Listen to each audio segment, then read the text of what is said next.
Matthew 22, Parable of the Great Feast. Jesus also told them other parables. He said, "The King of Heaven can be illustrated by the story of a king who prepared a great wedding feast for his son. When the banquet was ready, he sent his servants to notify those who were invited, but they all refused to come. So he sent other servants to tell them, 'The feast has been prepared. The bulls and fattened calves have been killed, and everything is ready. Come to the banquet.' But the guests he had invited ignored them and went their own way. One to his farm, another to his business. Others seized his messengers and insulted them and killed them. The king was furious and sent out his army to destroy the murderers and burn their town. And he said to his servants, 'The wedding feast is ready, and the guests I invited aren't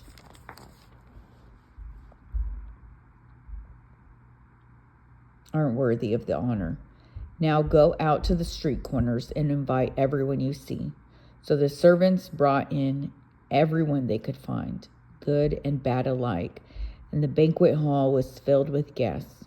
But when the king came in to meet the guests, he noticed a man who wasn't wearing the proper clothing for a wedding. 'Friend,' he asked, 'how is it that you are here without wedding clothes?'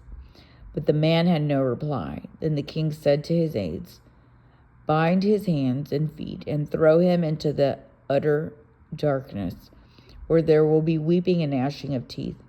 For many are called, but few are chosen. Taxes to Caesar.' When the Pharisees met together to plot how to trap Jesus into saying something for which he could be arrested, they sent some of their disciples, along with the supporters of Herod, to meet with him. 'Teacher,' they said, 'we know how honest you are. You teach the way of God truthfully. You are impartial and don't play favorites. Now tell us what you think about this. Is it right to pay taxes to Caesar or not?' But Jesus knew their evil motives. 'You hypocrites,' he said, 'why are you trying to trap me? Here, show me the coin used for the tax.' When they handed him a Roman coin, he asked, 'Whose picture and title are stamped on it?' 'Caesar's,' they replied. 'Well then,' he said, 'give to Caesar what belongs to Caesar, and give to God what belongs to God.' His reply amazed them, and they went away. Discussions about resurrection. That same day, Jesus was approached by some Sadducees, religious leaders who say there is no resurrection from the dead. They posed this question: 'Teacher, Moses says if a man dies without children, his brother should marry the widow and have a child who will carry on the brother's name. Well, suppose there were 7 brothers. The oldest one married and then died without children. So his brother married the widow. But the second brother also died, and the third brother married her. This continued with all 7 of them. Last of all, the woman also died. So tell us whose wife she will be in the resurrection. For all 7 were married to her.' Jesus replied, 'Your mistake is that you don't know the scriptures, and you don't know the power of God.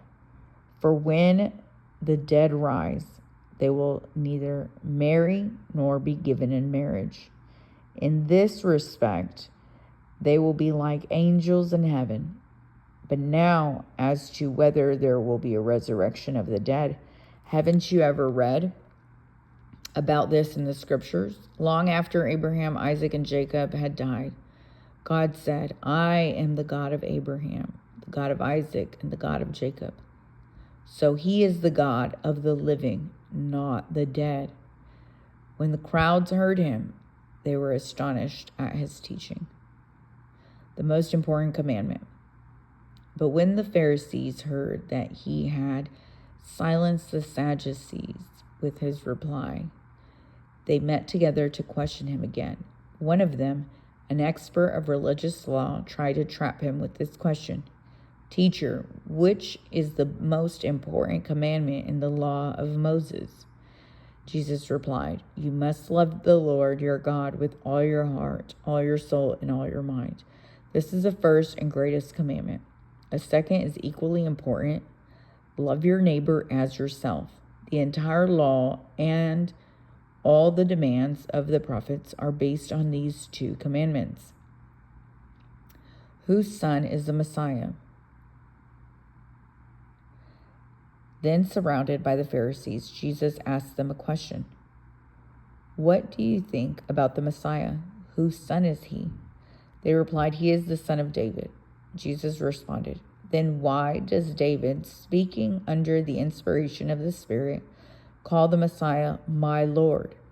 For David said, The Lord said to my Lord, Sit in the place of honor at my right hand, until I humble your enemies beneath your feet.